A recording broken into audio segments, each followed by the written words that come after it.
রাসূলুল্লাহ সাল্লাল্লাহু আলাইহি ওয়াসাল্লাম যদি হাসরের ময়দানে এরকম আমলনামা খুলে উল্টায় আর পৃষ্ঠার পর পৃষ্ঠা দেখে ফজর নাই, জোহর নাই, আসর নাই, মাগরিব নাই, ইশা নাই, শনিবার রবিবার, মদ জুয়া, অবৈধ উপার্জন, গান বাদ্য, নাটক, সিনেমা, জিনা, ব্যভিচার, বেহায়া, বেপর্দা সব উল্টায়।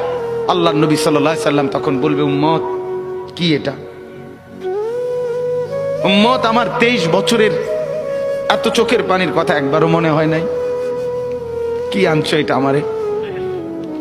উম্মত তুমি জানো না আমি যে তায়েফের পাথরের আঘাতে পুরা পিঠ চালনির মতো জাজরা বানায় ফেলছে আমার? শোনো নাই তুমি? আমারে যে উহুদের ময়দানে দান দান শহীদ করে রক্তাক্ত করছে, তুমি শোনো নাই? আমি যে 14 দিন পেটে ক্ষুধার তাড়নায় পাথর বাঁধছিলাম, উম্মত তোমার মনে নাই? একবারও শোনো নাই আমার ক্ষুধার কষ্ট, আমার পিঠের ব্যথা, আমার দাঁতের ব্যথা, আমার কাঁধে 2টা কড়া ঢুকে গেছে? উম্মত আমার ঘরে 3 মাস আল্লাহর নবীর স্ত্রী আয়েশা বলছে, আল্লাহর কসম উম্মত, নবীর স্ত্রী বলছে 3 মাস 3টা চাঁদ উঠছে ডুবছে, রাআইনা হিলালান সুম্মা হিলালান সুম্মা হিলালান, 3 চাঁদ 3 মাসে নবীর 9 জন বিবির কারো ঘরে আম্মা জান আয়েশা বলে 1 ফোঁটা চুলায় আগুন জ্বলে নাই। মা আওকাদাত ফি আবিয়াতে রাসূলিল্লাহ নারুন, নবীর একজন বিবির ঘরেও আগুন জ্বলে নাই। আল্লাহর নবীর স্ত্রী আয়েশা একদিন বলছিল নবীকে পিঠে হাত বুলাইয়া, ইয়া রাসূলুল্লাহ, স্বামী আপনার পিঠ ছিদ্র ছিদ্র কেন?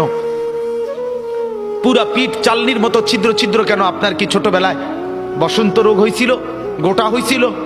আল্লাহর নবী চোখের পানি ফেলে বলছে, আয়েশা তুমি জানো না আমার এই পবিত্র দেহে তো কোনোদিন মশাও বসে না, মাছিও বসে না, পোকা বসবে কেমনে?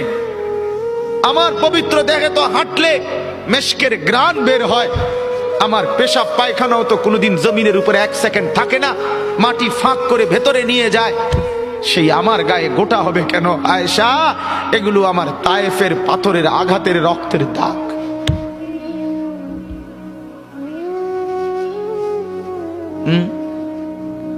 বলো না বাপ, কিছুই মনে হইল না? এভাবে ভুলে গেলেন? ভুলে গেলেন রাসূলুল্লাহ সাল্লাল্লাহু আলাইহি সাল্লামকে একবারও মনে হলো না? এই যে কাগজটার দিকে দেখেন, এই কাগজটার মধ্যে অনেক লেখা আছে না, কিন্তু ফাঁক আসেনি কোনো জায়গা আছে? ও এই যে ইন্ডিয়া ইন্ডিয়া, এনে ফাঁকা আছে না, মানে সাদা সাদা জায়গা আছে কিনা বলেন? এই দিক দিয়ে আছে, এই দিক দিয়ে আছে।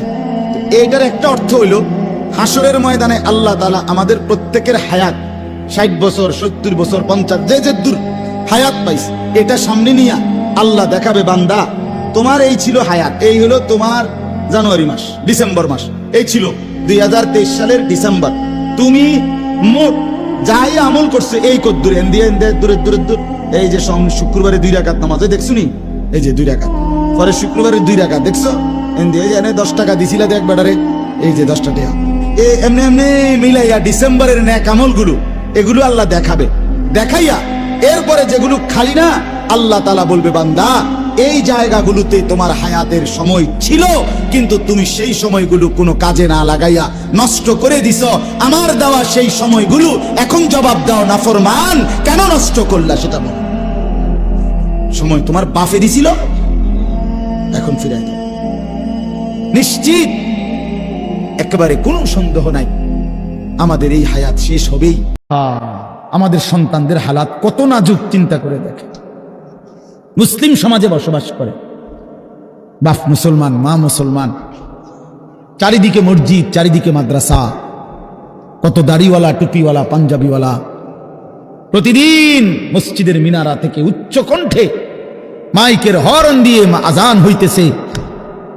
এত বেশি মাইক হর্ন মসজিদ মাদ্রাসার পরিবেশের মাঝখানে থাইকাও এটা কত বড় গাদ্দার, কত বড় গাদ্দারা নাফরমান।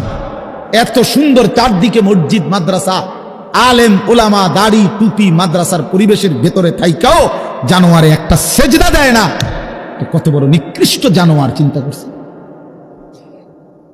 এই বাপ, এমন সন্তান পাইলা কবরে যাই আফসোস ছাড়ার কিচ্ছু নেই।